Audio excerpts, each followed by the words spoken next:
tudo bem? O vídeo de hoje é sobre dois verbos que são provavelmente os mais utilizados na língua inglesa, que são to be e to have. Let the bow break, let it come down, crash. O verbo to be corresponde no português aos verbos ser e estar. Quer dizer que ele pode ter tanto a função do verbo ser quanto do verbo estar. Não existe realmente uma regra para saber quando que ele vai significar o verbo ser ou o verbo estar, mas você vai conseguir compreender o significado pelo contexto ou pela frase como um todo. Então, se por exemplo eu falar I'm a student, eu sou uma estudante. Assim como se eu falar I'm at school right now, dá para compreender que eu estou na escola. I'm Brazilian, I'm at the airport, she's a girl. Então você vai percebendo pelo contexto qual que vai ser o significado. Eu não sei se algum de vocês já fez curso de inglês, mas eu acredito que provavelmente alguns de vocês já tenha feito.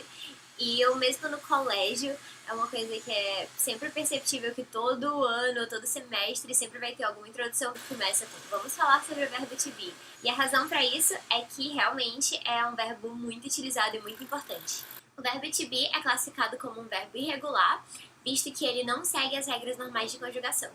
É por isso que, inclusive, eu não botei ele no vídeo sobre como conjugar verbos em inglês, nem ele, nem o verbo to have, porque eles têm algumas variações diferenciadas. Então, a conjugação no presente é I am, you are, he, she, it, is, we are, you are, they are. Então, você consegue ver que tem uma variação pro he, she, it, como de costume, mas também tem uma variação pro eu, para a primeira pessoa do singular. Já a conjugação do passado fica I was, you were, he, she, it was, we were, you were, they were. Seria aquela ideia do eu era ou eu estava, eles eram ou eles estavam e assim por diante. Já para a forma no particípio do verbo to be, é bem simples, fica been. Se você falar been, eles vão entender, mas a pronúncia correta é been. Não é com som de i, porque com som de i ficaria com a pronúncia de como fala feijão em inglês, que é beans. E no particípio, como em todos os demais verbos, não existe qualquer variação da forma dependendo da pessoa. Uma coisa muito interessante do inglês, que é uma característica bem notável quando você começa a estudar, é que ele é um idioma bem objetivo. As pessoas tentam transmitir a informação de maneira mais clara e curta possível. Então existe muito contração de verbos com os pronomes, que realmente são utilizados não só no discurso casual, no dia a dia, mas também em mensagens, em textos, e não torna errado por estar contraído. Então, no inglês, sempre que nós juntamos numa mesma palavra um pronome e um verbo, nós chamamos isso de forma contraída, contracted form. Com relação ao verbo to be, é amplamente utilizada a contração do verbo com o pronome. Então, no presente, as formas contraídas ficam I'm, your, his, she's, its, we're, your, their. E você escreve desse jeito aqui, com um apóstrofo separando o pronome da forma contraída do verbo. Para o passado e para o particípio do verbo to be não existe essa figura da forma contraída. Então, passando da forma contraída da conjugação, nós temos que atentar para o fato de que o verbo to be no inglês pode ser tanto o verbo principal quanto um verbo auxiliar. No caso que ele teria a função de auxiliar um outro verbo principal. E quando o verbo to be está atuando como um verbo auxiliar, ele mantém o mesmo significado de ser ou estar. Alguns exemplos desse uso é a formação na voz passiva, que toda vez que a gente vai falar alguma coisa na voz passiva, eu vou estar falando tal coisa foi feita, a história foi dita, a música foi cantada. Então você percebe que mesmo no português a gente sempre tem esse verbo ser envolvido, porque a forma passiva não pode se dar sozinha. Alguns exemplos são My birthday cake was made by my mother, the lectures were given by the professor, the toys were broken by the kids, the house was painted by the family. Então a gente sempre vai ter na formação da voz passiva o verbo to be no passado, seguido do verbo principal na forma do particípio, no past participle. A gente também vai ter o uso do verbo to be auxiliar quando a gente estiver falando sobre o present continuous, que é toda aquela ideia de eu estou fazendo algo, eu estou cantando, eu estou pulando, assim como a gente usa no português. O verbo to be mais o verbo principal. O que eu vou estar explorando melhor quando eu explicar para vocês sobre o present continuous. Então, só para vocês terem uma ideia de que o verbo to be tem outros usos que eu não estou incluindo aqui por tratarem de conteúdos que eu ainda vou explicar para vocês. Mas mantenham em mente que o verbo to be tem essa dualidade. Um dos motivos pelos quais ele é tão importante na língua inglesa, por ter essa questão de poder ser tanto o verbo principal quanto o verbo auxiliar de muitos outros casos. Já o verbo to have, que significa ter, possuir, igualmente importante na língua inglesa porque é bastante utilizado para a formação de outros tempos verbais, além do seu uso principal. Então, do mesmo modo do verbo to be, ele pode ser tanto o verbo principal da frase quanto o verbo auxiliar. O verbo to have, como verbo principal, vai ser a ideia de posse, de ter algo, de possuir algo. E o verbo to have, sendo como verbo principal, ele não vai ter gerúndio, porque você não está no meio do ato de ter posse. Então, eu não posso falar, eu estou possuindo o meu celular, eu estou tendo a minha casa. Não é assim que vai se usar, mas você vai ver muito do verbo to have no gerúndio quando ele estiver atuando como verbo auxiliar.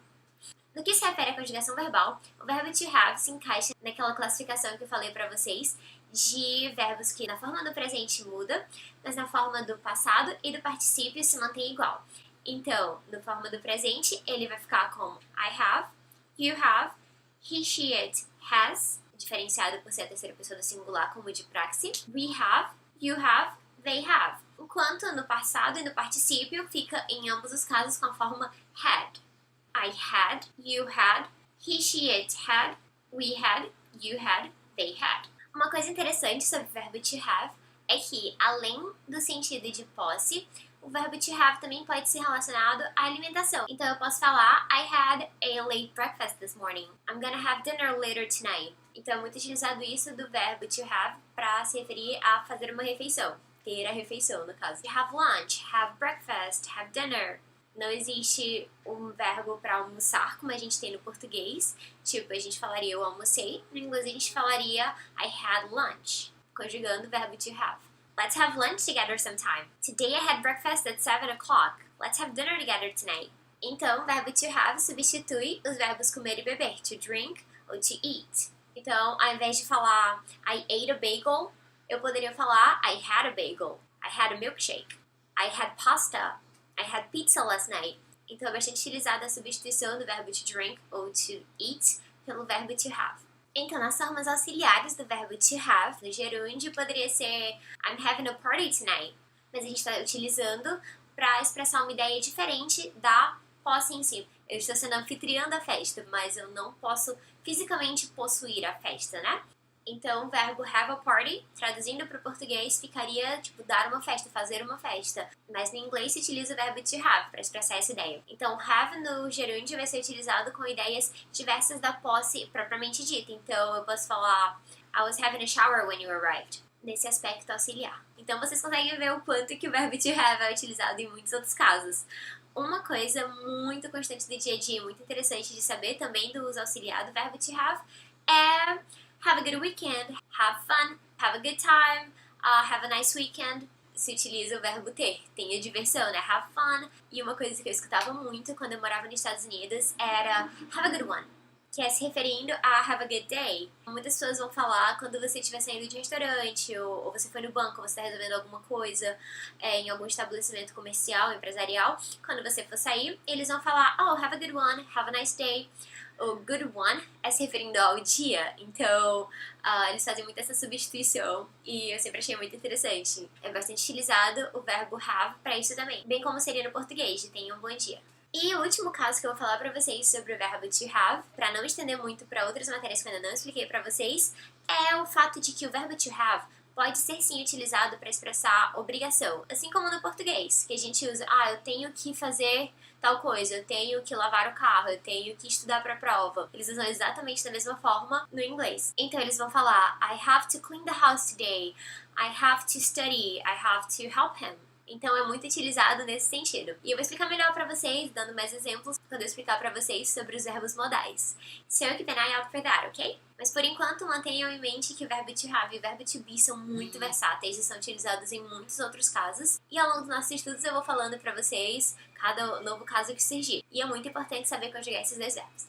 Bom, eu espero que esse vídeo tenha ajudado, esclarecido algumas coisas pra vocês. Se vocês tiverem gostado, dá like aqui embaixo, se inscreve no canal e podem deixar perguntas nos comentários que eu vou estar respondendo todas. E deem sugestões sobre vídeos, sobre assuntos de inglês que vocês não entendem e que vocês gostariam que eu explicasse melhor pra vocês. Obrigada por assistir e até o próximo vídeo. Bye! See you next time!